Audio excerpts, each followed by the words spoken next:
Well, the second concerto of Beethoven is exactly on the point between Mozart and the more mature Beethoven, as we know from the third piano concerto, which is much darker and more dramatic.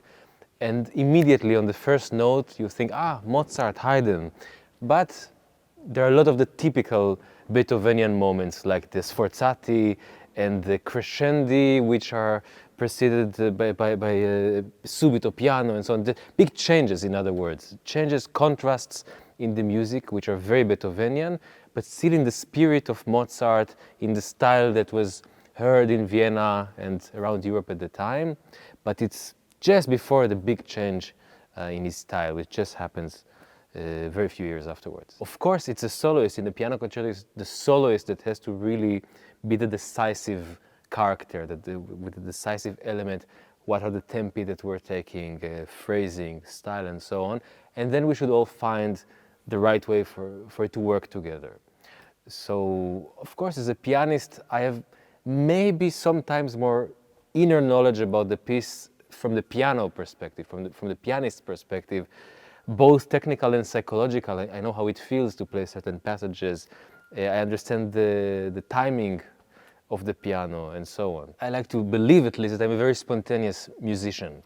I don't like to come with a very fixed idea. This is how it should be done. This is the amount of crescendo. This is the exact tempo.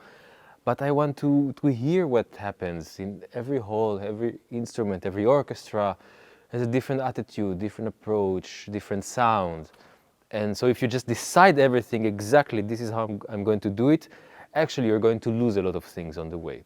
Because maybe what you have already planned is not as good as what the orchestra can suggest to you. And in fact, you better listen to what the orchestra gives and then shape it the way you think is the right way. But this is, I think, much better than just decide and come and say, this is how we do this is how we do that. No, it's about collaboration and finding what is the right way for this week or for this concert. Tomorrow can be something else. One should be careful when one takes part of a composer's biography or context of his life and tries to put it in the context of the music that he was writing. We know in the case of Beethoven, for example, that he wrote some of his happiest music in his lowest periods of his life. Or we have the opposite example with Mahler, for example, that wrote some of his darkest music, like the Sixth Symphony, just after he got married. It was the happiest time of his life. One child was born, and so one should really be careful about it and just look at the music as it is. It's a world of its own. Sometimes a composer would write a piece to reflect what they feel at the time. Sometimes they would write a piece to hide from what they're feeling at the time. We cannot know, and we shouldn't maybe go so much into these details. I feel that the music really speaks for itself here. And Tchaikovsky provided so much details in the score. In terms of dynamics, articulation, and so on. Also in terms of the character of the music. For example, there is a melody which repeats again and again in the second movement, the very well-known and every time repetition, and he would write something on each repetition. Once it's with desire, and once it's with passion, and once it's very loud, and once it's almost loud. You know, just to show that these repetitions mean something. It's not just repeating the same thing, but it comes out of an obsession or necessity to say something, okay? And of course, this symphony, one talks about fate and the relation between the fifth of Tchaikovsky, fifth of Beethoven, and so on. At the end, it's a world of its own, and you dive into this world, you come out from the other side. It's the greatest feeling. There is something about this piece which actually does relate to the fifth of Beethoven a lot. The journey that you go from beginning to end. Because like in Beethoven, Tchaikovsky takes a theme, a cell, and repeats the same thing over the different movements.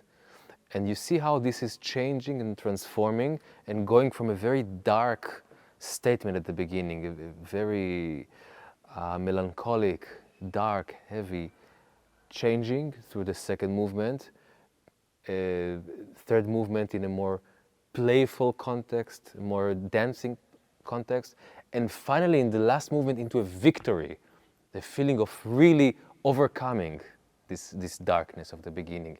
It's this, in Beethoven 5 is the same thing. The pa-pa-pa-pam goes through the different movements and ends with this huge joyous moment and a really victorious moment. Maybe this is part of the reason people found it really necessary in difficult times to play this piece, because it really takes you through the darkness to the light. The challenging thing about Tchaikovsky Fifth Symphony is the same challenge you will find in every piece that is considered standard repertoire, a repertoire that any orchestra in the world can play basically without a rehearsal. Everybody knows it by ear and they can just take the parts and play. This is exactly the problem, is you play it by ear and at some point you forget how detailed the music is, how detailed the score is. Tchaikovsky sometimes put on every single note, on every single bar for different instruments, exactly instruction how to play.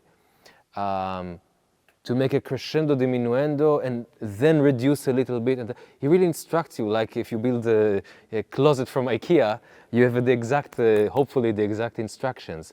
It just tells you exactly how to build it. Of course, you have to put your personality into it and your perception of sound, of nuance and so proportion. But it's so detailed. And this is the thing, is that once you know the music in your mind so well, in your ear, you're not looking into these details sometimes.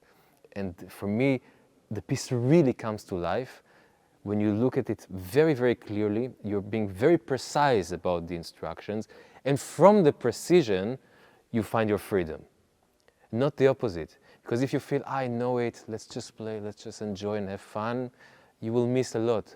There's so many elements there, tempo relations, the pacing of the music and so on, that if you really take into consideration what Tchaikovsky wrote, and he was so clear about his intentions, and you internalize it, then in the concert it can be a moment of liberation, and then it can be a spectacular performance. Yeah, what can I ask for? Of course the public, is the Parisian public, and it's a joy to play for them this music, so I cannot ask for much more.